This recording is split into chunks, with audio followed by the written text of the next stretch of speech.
স্মরণ করে এবং আমার আদি গুরু মহাদেবকে স্মরণ করে দর্শকবৃন্দর সঙ্গে আজকে আমি নতুন একটা টপিক নিয়ে চলে এসেছি। দেখুন, সর্বাগ্রে একটা কথা বলে রাখি, আগের অনুষ্ঠানে আমি বলেছিলাম, আলোচনা করেছিলাম মাঙ্গলিক দোষ বা যোগ, এটা নিয়ে।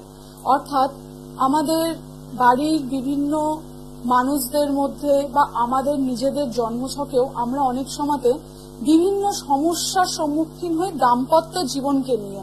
কোনোটা দাম্পত্য জীবনে ঢুকে অর্থাৎ বিয়ের পরে, কোনোটা বিয়ের আগে থেকে। মানে ঠিক কিরকম ব্যাপারটা হচ্ছে, দেখুন, মাঙ্গলিক দোষ থাকলে শুধুমাত্র যে পত্নী বিয়োগ বা স্ত্রী বিয়োগ হয় বা পতি বিয়োগ বা স্বামী বিয়োগ হয় তা নয়। শুধুমাত্র ডিট্যাচমেন্ট অর্থাৎ একজন অপরজনের থেকে ছেড়ে চলে যাবে বা একজন অন্য কোথাও শিফট করবে, শুধু এরকম ব্যাপারটা নয়।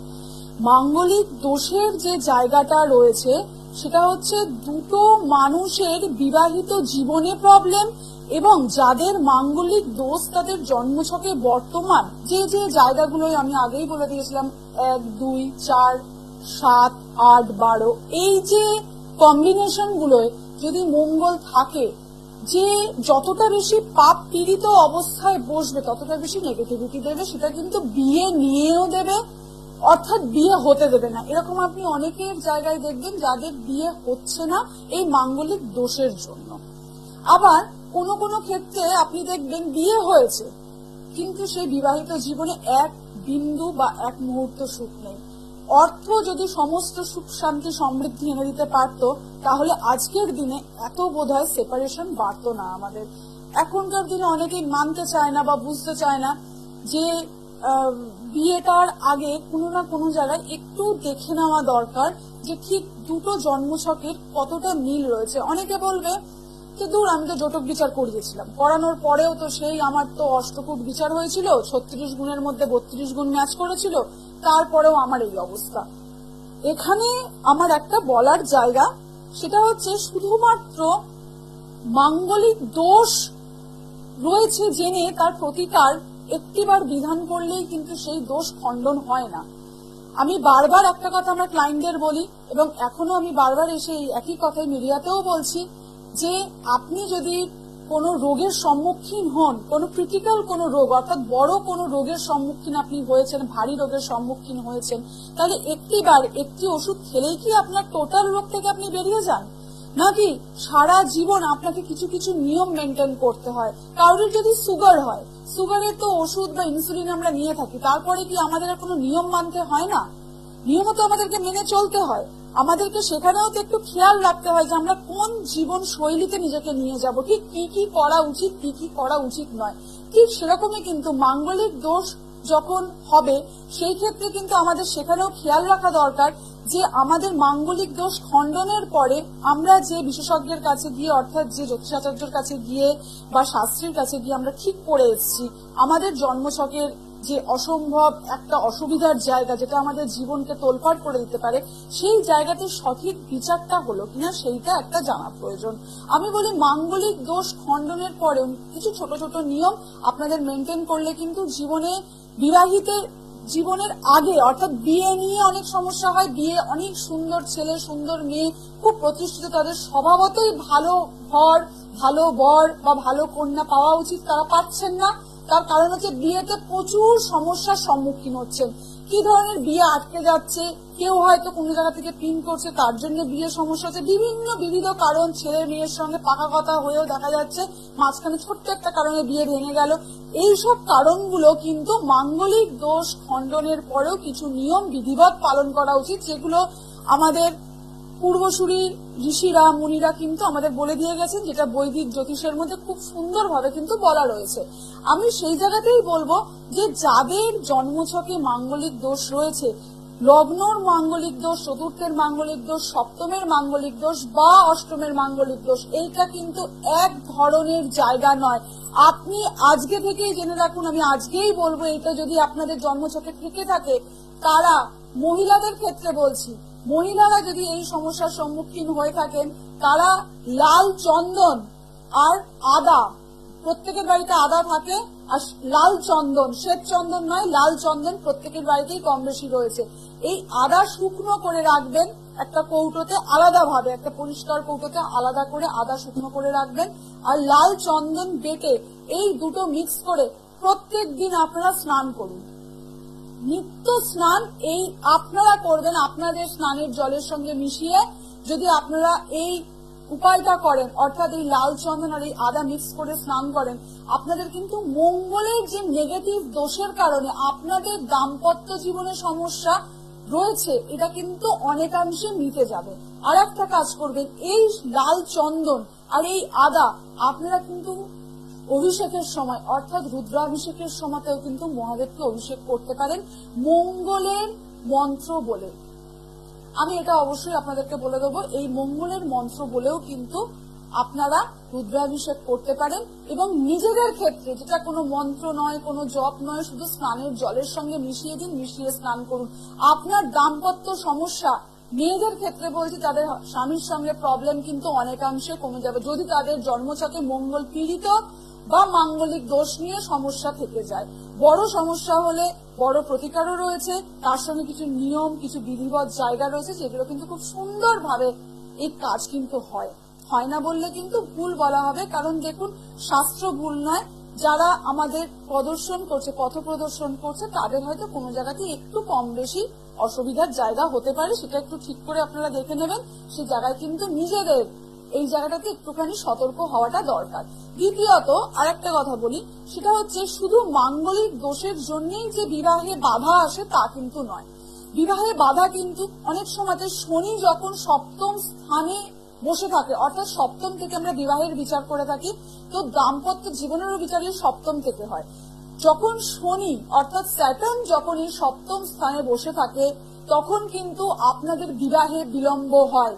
আমরা তথাকথিত ভাবে একজনের কাছে যাই, সে বলে এখানেও তো আপনার মাঙ্গলিক দোষ খণ্ডন করতে হবে, রয়েছে আপনার শনির সমস্যা। দেখা যাচ্ছে বহু, আমি আমার ক্লায়েন্টদের মধ্যে দেখেছি, রয়েছে শনির প্রবলেম, রয়েছে রাহুর প্রবলেম, সমস্যার সমাধান হয়েছে মাঙ্গলিক দোষ। সেই জন্যই একজন সঠিক জ্যোতিষীর কাছে যাওয়াটা প্রয়োজন, যেখানে ক্যালকুলেশনটা সঠিকভাবে হবে। দেখুন, জ্যোতিষ হচ্ছে একটা বিজ্ঞান, একটা বৈদিক সায়েন্স, ঠিক আছে? আর তন্ত্র হচ্ছে এর একটা রেমিডিয়াল পার্ট। রেমিডিয়াল পার্ট মানে কি, অনেকগুলো প্রতিকার হয়, কোনোটা হয়তো তন্ত্র দিয়ে হয়, কোনোটা মন্ত্র দিয়ে হয়, কোনোটা জেমস্টোন দিয়ে হয়, কোনোটা ল অফ অ্যাট্রাকশন অর্থাৎ মাদার ইউনিভার্সের সঙ্গে connectivity through yoga, through meditation, through pranayama করিয়ে হয়। তো আরো অনেক রাস্তা আছে, যে রাস্তায় কিন্তু আমরা এই প্রতিকারগুলো করে থাকি। তো তন্ত্রের সঙ্গে কিন্তু জ্যোতিষকে মিক্স করে কোনো লাভ হবে না, দুটো কিন্তু আলাদা পার্ট। এবার আপনার ক্ষেত্রে ঠিক কোনটা অ্যাপ্লিকেবল হবে সেইটা কিন্তু আপনার জন্মছক বলে দেবে। আমি ব্যক্তিগতভাবে মনে করি যে যদি কাউরির শনির সমস্যা থাকে, সেই ক্ষেত্রে যদি মাঙ্গলিক দোষ খণ্ডন করা হয়, তাহলে কি সেই শনি তার জন্মছকে ভালো রেজাল্ট দেবে? তার মহাদশায় একটা বড় ম্যাটার করছে, কোন মহাদশায় সে চলছে। তাই জন্মছক ভালোভাবে বিচার না করে শুধুমাত্র বিয়ে দেরি হচ্ছে বা বিবাহিত জীবনের সমস্যা দেখলেই কিন্তু মাঙ্গলিক দোষ খণ্ডন করতে চলে যাবেন না, বা মঙ্গলের ক্রিয়া প্রক্রিয়া করতে চলে যাবেন না। সেখানে কিন্তু সঠিকভাবে জন্মছক বিচার করে থাকাটা খুব দরকার, কারণ এতে কিন্তু হিতে বিপরীতে সমস্যা চলে আসে। আর একটা ম্যাটার হচ্ছে, শনি যখন আপনাদের জন্মছকে নেগেটিভ এফেক্ট দেবে, তখন আপনারা দেখবেন যে বিবাহিত জীবনে বিয়ে প্রচন্ড দেরিতে হচ্ছে, 1 নম্বর। 2 নম্বর হচ্ছে, বিয়ে যখন ফিক্সড হয়ে গেল, তারপরেও বিয়ে নিয়ে বিভিন্ন রকমের সমস্যা, সমস্তটাই হচ্ছে প্রচন্ড দেরি করে করে। শনি খুব আমাদের সব থেকে স্লো মুভিং প্ল্যানেট, অর্থাৎ আমাদের সিস্টেমে যে 9টি প্ল্যানেটকে নিয়ে আমরা জ্যোতিষে আলোচনা করি, তার মধ্যে শনি হচ্ছে খুব স্লো কাজ করে, স্লো তার গতি। তো এই শনি যখন সপ্তম স্থানকে অ্যাকোয়ার করে বসে আছে, তখন কিন্তু আপনার বিবাহিত জীবনে সমস্যা যেটা আসবে সেটা কিন্তু খুব স্লোই আসবে। বিবাহ নিয়েও সমস্যা আসবে স্লো, খুব ধীরে ধীরে, যা হবে ধীরে ধীরে। আপনি হুট করে কোনো সিদ্ধান্তে আসতে পারবেন না। বিয়ে যখন হবে, হতে পারে আপনার পার্টনারের বয়স, অর্থাৎ আপনার স্বামীর বয়স বা স্ত্রীর বয়স একটু এজেড, মেয়েদের ক্ষেত্রে অনেক ক্ষেত্রে দেখা যায় পার্টনারের সঙ্গে বেশ অনেকটা ডিফারেন্স, বা শনি যখন বসে থাকবে কোনো পাপ পীড়িত গ্রহের সঙ্গে হয়তো বসে রয়েছে, বা কোনো পাপ পীড়িত গ্রহ হয়তো দৃষ্টি দিয়ে রয়েছে, সেই ক্ষেত্রেও কিন্তু আমরা বিবিধ সমস্যা কিন্তু আমাদের জন্মছকে দেখতে পারি।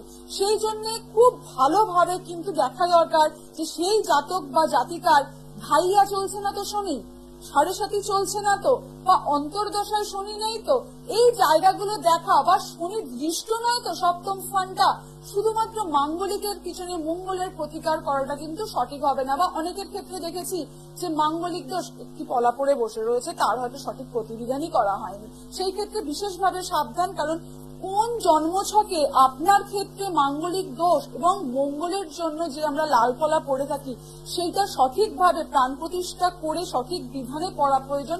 আদারওয়াইজ কিন্তু এই মঙ্গলই পজিটিভ রেজাল্ট অর্থাৎ ভালো রেজাল্টের জায়গায় কিন্তু আপনাকে নেগেটিভ রেজাল্টটা দিয়ে থাকবে।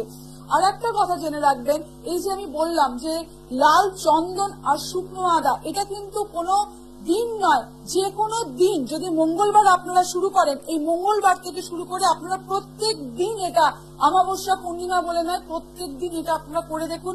যাদের দাম্পত্য জীবনে স্বামীর সঙ্গে, শুধুমাত্র শ্বশুরবাড়ির অন্য কোনো লোক নয়, শুধুমাত্র স্বামীর সঙ্গে সমস্যা রয়েছে, তারা কিন্তু তাদের মঙ্গলকে, তাদের জন্মছকে যদি অবস্থান খারাপ থাকে, তারা পজিটিভ রেজাল্ট পেতে শুরু করবেন।